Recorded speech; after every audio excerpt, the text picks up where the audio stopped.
Selamat sejahtera diucapkan kepada Dr. Siti Alwalia binti Mansur. Kami kumpulan 2 ingin membentangkan tentang tajuk tugasan kita iaitu Bersatu Hati untuk Melahirkan Malaysia Maju. Pertama sekali saya ingin memperkenalkan diri saya. Nama saya Janani Anak Perempuan Shankar dengan ahli kumpulan saya T. Wejian, Tuan Aziz Hazrai, V. Ranud Anak Perempuan Echan, Sabaria binti Muhammad.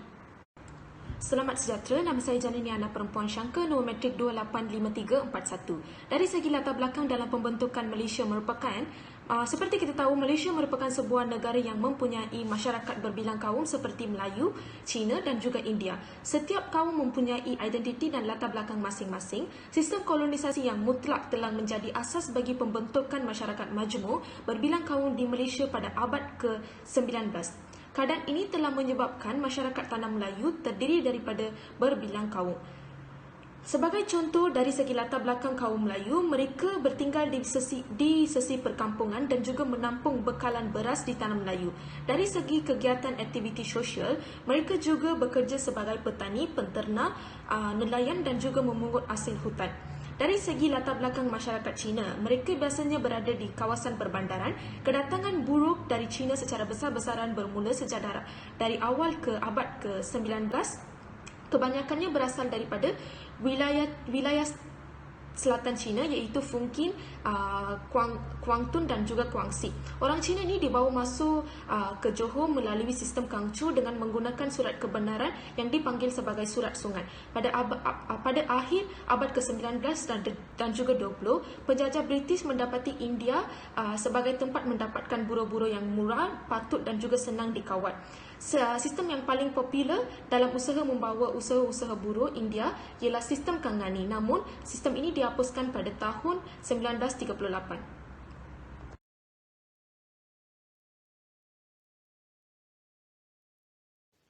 Assalamualaikum warahmatullahi wabarakatuh. Nama saya Sabaria binti Mudamin, nomor matrik 285319. Pada bahagian ini, saya akan membentangkan pengenalan bagi tugasan kumpulan kami. Menurut sumber yang kami dapati, perpaduan mempunyai pelbagai makna. Antaranya, perpaduan merupakan proses menyatupadukan seluruh masyarakat untuk membentuk satu identiti dan nilai bersama serta perasaan cinta akan tanah air. Selain itu, perpaduan juga merupakan aset negara yang amat penting dan merupakan tulang belakang kepada kemajuan sesebuah negara. Konsep ini dapat diringkaskan dengan menyatupadukan semua masyarakat sesebuah negara akan melahirkan negara yang maju. Bagi membina perpaduan dalam negara Malaysia bukanlah sesuatu perkara yang mudah. Tambahan pula, negara Malaysia mempunyai pelbagai rakyat yang berbilang kaum. Contohnya, kaum Melayu, kaum Cina, kaum India dan sebagainya. Setiap kaum juga mempunyai adat resam yang pelbagai. Keadaan bertambah sukar apabila sistem persekolahan di Malaysia masa kini tidak menunjukkan perpaduan yang kukuh. Hal ini kerana terdapat beberapa jenis persekolahan yang mengikut bangsa, iaitu sekolah jenis kebangsaan Cina, sekolah jenis kebangsaan India. Hal ini dapat disimpulkan sistem pendidikan merupakan asas penting bagi membangunkan sebuah masyarakat dan negara ke arah yang lebih baik. Sekian, terima kasih.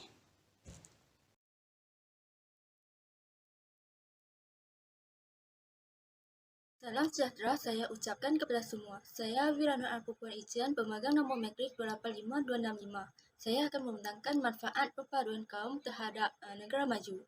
Semangat perpaduan kaum adalah asas yang paling signifikan kepada pembinaan negara bangsa dan harus dipupuk amalannya sebagai benteng untuk membina negara maju.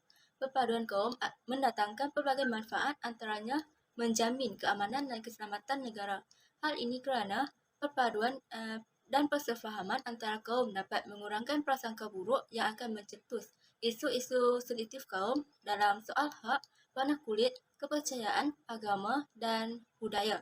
Tanpa perpaduan kaum yang unggul, percanggahan dan pertengkarahan antara kaum mudah berlaku seperti mana yang termaktub dalam peristiwa 13 Mei 1969. Oleh itu, perpaduan kaum amat penting bagi mewujudkan keamanan dan keselamatan negara yang merupakan elemen penting dalam membina negara bangsa yang maju. Selain itu, kestabilan dari segi politik dan ekonomi negara juga dapat diwujudkan melalui perpaduan yang teguh. Hal ini kerana semangat penerimaan dan rasa hormat yang tinggi sesama kaum mampu melahirkan masyarakat yang mempunyai pemahaman yang baik terhadap peranan masing-masing sama ada dalam bidang ekonomi, sosial, dan politik. Sistem politik yang aman dan ekonomi negara yang berkembang. Hasil daripada persepaduan ini secara tidak langsung menjadi tonggak kepada pembinaan negara maju. Secara ringkasnya, kewujudan perpaduan yang harmonis secara berterusan di Malaysia akan menjadi elemen penting kepada pembentukan negara bangsa yang maju pada masa kelak. Selamat sejahtera Dr. Awalia Mansor. Nama saya Ati Wei Sian dan matrik sama saya lah 285192. Dan saya sekarang akan membentangkan tentang langkah yang diambil untuk memupuk perpaduan nasional di Malaysia. Langkah yang pertama ialah mewujudkan integrasi nasional di semua kaum yang bertujuan untuk mewujudkan identiti nasional. Bahasa kebangsaan, rukun negara, undang-undang, dan sistem pendidikan sama menambahkan semangat perpaduan semua kaum. Langkah yang kedua ialah membentuk berbagai dasar dalam mengukuhkan perpaduan nasional. Contoh dasar seperti dasar kebutuhan kebangsaan, dasar pembangunan nasional, dasar ekonomi baru, dasar sukan negara yang memainkan peranan yang penting. Langkah yang ketiga ialah merayakan perayaan bersama-sama. Contoh, semua kaum boleh mengadakan rumah terbuka sepenuhnya hari perayaan masing-masing dan boleh menjemput kawan mereka yang berlain kaum untuk merayakan bersama-sama. Langkah yang terakhir ialah mewujudkan undang-undang kebangsaan untuk menjamin keamanan negara dan menjaga kebajikan semua orang. Harapan utama Malaysia ialah menjadi sebuah negara maju dan berbagai langkah telah diambil untuk mencapai matlamat ini. Negara maju ialah sebuah negara yang menikmati tahap pembangunan yang tinggi dan semua rakyat dapat menikmati tahap kehidupan yang berkualiti. Wawasan 20 telah dilancarkan dan bertujuan untuk menjadikan Malaysia sebagai negara maju menjelang tahun 2020. Tetapi disebabkan rancangan ini tidak boleh dicapai. Oleh itu, wawasan kemakmuran bersama 2030 telah diperkenalkan sebagai pergantian bagi wawasan 2020. Wawasan 2030 mempunyai maklumat yang sama, tetapi lebih terperinci dan mengikut kesesuaian masa. Assalamualaikum warahmatullahi wabarakatuh. Nama saya Tuan Haziq Azrai bin Tuan Hazli. Nombor matrik saya 289951. Baik, kita lihat kepada faktor berlakunya perpaduan.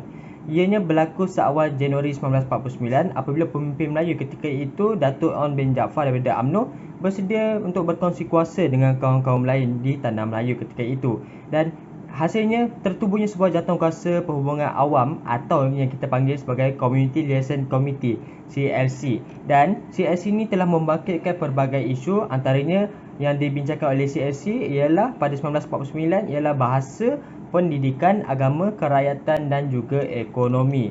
Seterusnya kita lihat pula pada insiden 13 Mei 1969. Sedikit sebanyak menunjukkan bahawa masih lagi ada jurang di antara kaum di tanah Melayu, terutamanya di antara kaum Melayu dan juga kaum Cina. Jadi, apa jalan penyelesaiannya?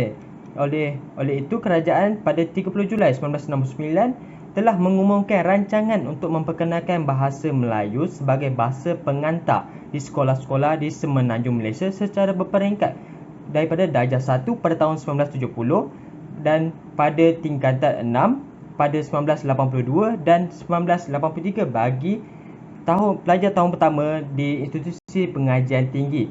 Baik, kita lihat perubahan dasar ini dilakukan kerana medium bahasa dianggap sebagai media terbaik untuk mewujudkan perpaduan kebangsaan di antara kaum di samping merobohkan benteng ketidakfahaman di antara kaum di seluruh Malaysia.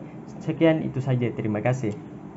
Melalui kajian topik ini, saya mendapati bahawa kepentingan perpaduan kaum dan rakyat Malaysia juga harus mengambil pengajaran dari tragedi sejarah dan memupuk semangat cintakan negara pada diri sendiri. Dan akhir sekali, saya ingin mengucapkan terima kasih kepada doktor dan ahli kumpulan saya. Refleksi secara kesimpulan tugasan ini menyadarkan kami bahawa perpaduan kaum sangatlah penting bagi sesebuah negara yang terdiri daripada pelbagai kaum dan etnik.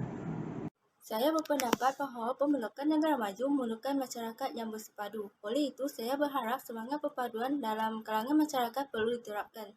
Tugasan ini sedikit sebanyak meningkatkan pemahaman saya mengenai kepentingan perpaduan terhadap kemajuan negara. Terima kasih diucapkan kepada doktor dan rakan-rakan sekalian dalam menyiapkan tugasan ini. Seperti kita tahu, semangat perpaduan dan patriotik dalam kalangan masyarakat yang berbilang kaum sangat penting dalam membangunkan negara Malaysia sebagai negara maju. Assalamualaikum warahmatullahi wabarakatuh. Alhamdulillah, syukur kehadrat ilahi kerana semua ahli kumpulan kami dapat menyiapkan tugasan yang diberikan walaupun dibatasi kesibukan tugas harian yang lain. Kami memilih tema pengalaman dan harapan untuk Malaysia dengan tajuk Bersatu Hati untuk Melahirkan Malaysia Maju. Sekian, terima kasih.